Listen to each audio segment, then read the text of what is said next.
கேள்வி கேட்டால் பதில் சொல்லலாம். இப்போ பாட்டெல்லாம் வேற பாட ஆரம்பிச்சிட்டீங்க. எங்களுக்கே சில நேரம் சட்டமன்றத்துக்கு வந்திருக்கோமா இல்லை சூப்பர் சிங்கர் நிகழ்ச்சிக்கு வந்திருக்கோமா அப்படின்னு சந்தேகப்படுற அளவுக்கு இங்கே பாட்டு நிகழ்ச்சியெல்லாம் நடந்து கொண்டிருக்கிறது. அவர்கள் 100 ஆண்டு காலம் வாழ்க, நோய் நொடி இல்லாமல் வளர்க, ஊராண்ட மன்னன் புகழ் போல உறவாடு மன்னல் வாழாது.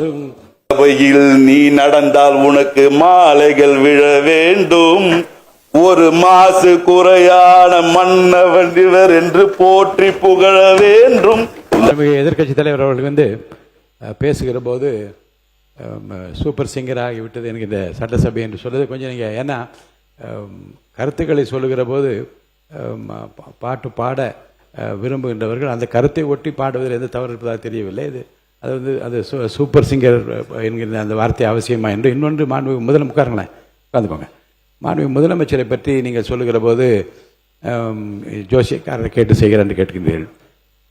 ஏனென்றால் மாண்புமிகு முதலமைச்சர் அவர்களை பொறுத்த வரைக்கும் ஏற்கனவே பதிவு செய்யப்பட்டிருக்கிறது. எத்தனை மணிக்கு வருகிறார், எவ்வளவு நேரம் பணிபுரிகிறார், எப்படி கோப்புகளை பார்க்கிறார் என்றாலும் மாண்பு அமைச்சர் பெருமக்கள் ஏற்கனவே பதில் சொல்லியிருக்கிறார்கள்.